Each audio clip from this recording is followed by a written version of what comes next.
Alright, so today we will be continuing on the last video posted about adiabatic flame temperature. So today we're going to be going over the code for automating the process of calculating it. So firstly here, I've just imported the ChemCAD equations, the values, everything.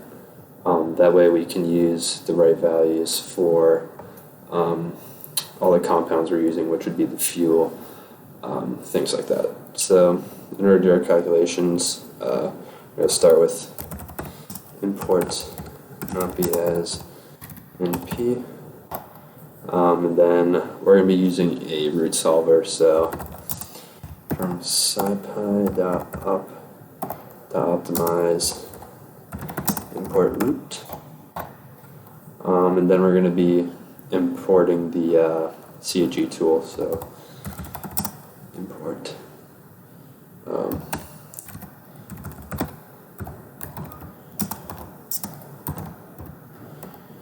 and then our R value is going to be 8.34.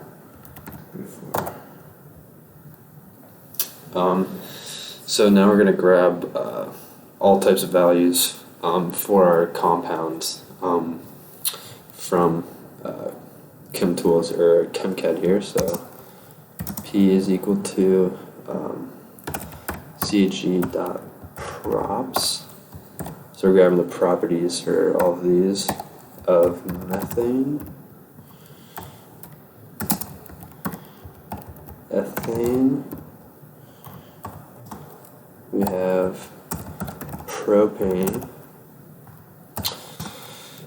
we have got oxygen, nitrogen, we have carbon dioxide, and finally water. So now that we have all of our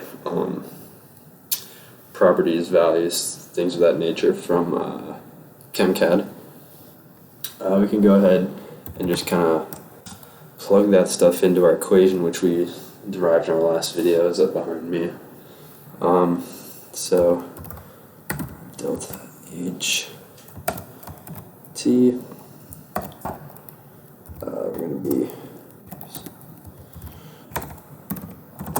we're going to return, so we have our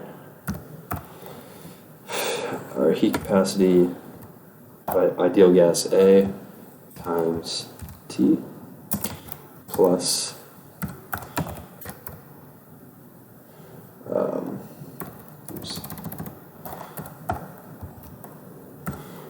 plus B, and that would be multiplied by our C, and then in our equation it uses the hyperbolic cotangent, which is just equal to the hyperbolic tangent, or 1 over the hyperbolic tangent. So instead of using cotangent, we're just going to divide our C by that. So we've got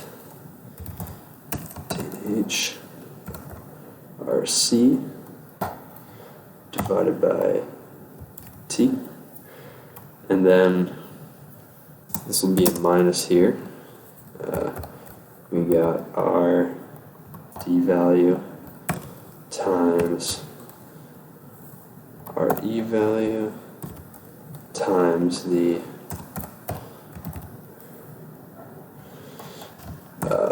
hyperbolic tangent of our E value divided by T. And then, since ChemCAD has all these values in kilomoles, we're going to go ahead and divide by 1,000 to make them regular moles. So bringing it back to the board, so we originally were integrating from 298 to 2000. So we're just going to go ahead and basically type that temperature in. So delta H 2000 minus delta H of 298. And there we go. So now that we have this, we're going to want to put our formula, our chemical formula for our fuel, as well as getting moles for all the compounds. So we're going to start off fuel formula. We're going to call it fuel formula.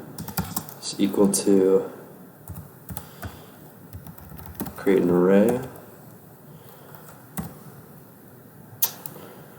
and then we have methane, which is 1 carbon 4 hydrogens. We have ethane, which is 2 carbons 6 hydrogens, and we have propane, which is 3 carbons and 8 hydrogens. Okay. And then we're going to go ahead and do the moles of fuel. So in fuel, we're just going to go ahead and create an array as well. And the mole ratio that we'll be using is 1.5 to 1. So the way we get the moles of both the carbon and the hydrogen, we're going to do a matrix multiplication of the 2 previous arrays that we just created. So we have in fuel, matrix multiplication times fuel formula. Oops. So now that we have our fuel moles down, we're going to need to get our all the other things. So moles of carbon dioxide will just be equal to the moles of carbon. And our moles of water is just going to be equal to the moles of hydrogen divided by 2. And we're getting these moles from the stoichiometry that we did in the previous video. Next up, we get the moles of oxygen, which is going to be equal to the moles of carbon plus the moles of H2O divided by 2.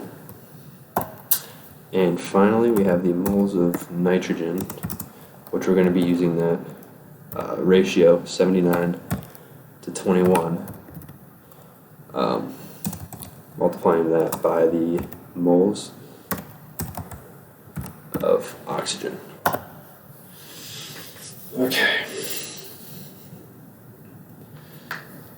So now that we have the moles of each of our compounds, we're going to want to figure out the moles that we put into the system and the moles that we get out. So that's going to be called our end feed, so what we're feeding into the system, and the moles of the product. So for this, we're going to want to put 2 arrays together, which the code for that is going to be that concatenate. And then we are going to want to use the end fuel, which is what we're adding, as well as create an array, might be that array of our, so we have our oxygen,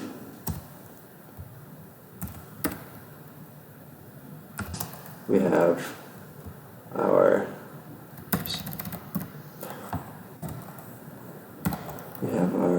oxygen, we have our nitrogen, we have our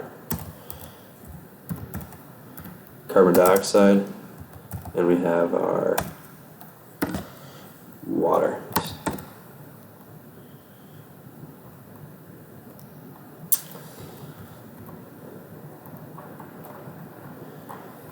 And then we're just going to copy paste this code into the product.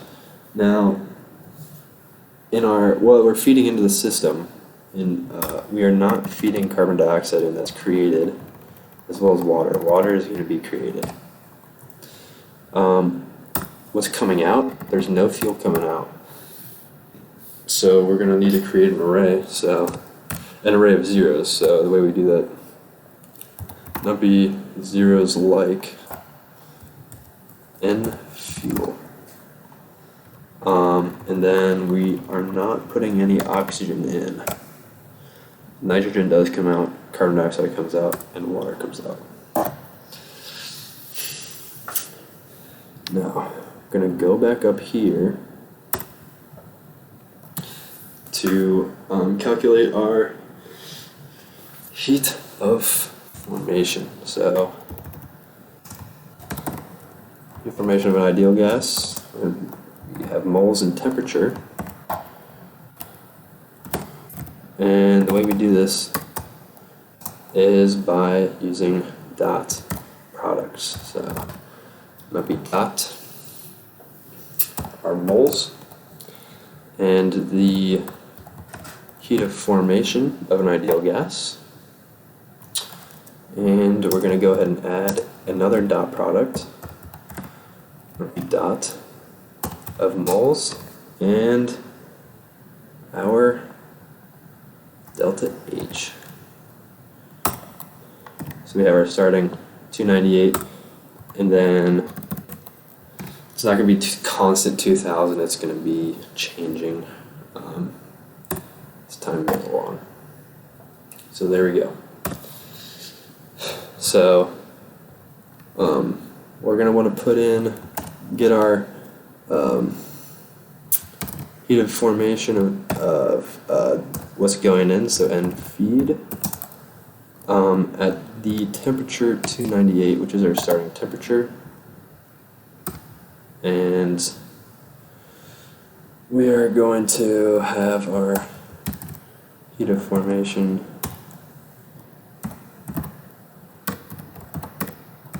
product at 2000. Okay, so clearly the product is much less, and that's because it's a exothermic reaction. And what we want to do is we want to find a temperature to where the heat of formation is going to be the same, or about the same. That's too much.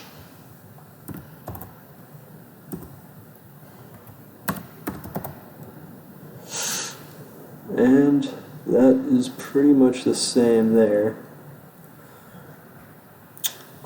So about 2350 there. Alright, so next up here we're going to want to create our energy equation. So energy, use a vector. We have our temperature is equal to this, and then return our heat of formation of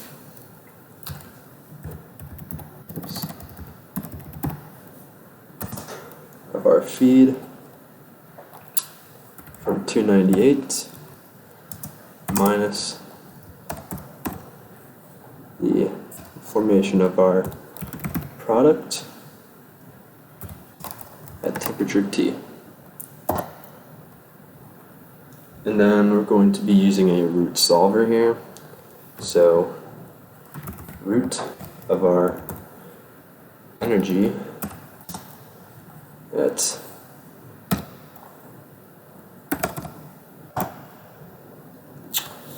our temperature, our starting temperature, and as you can see, the success is true. So this does work.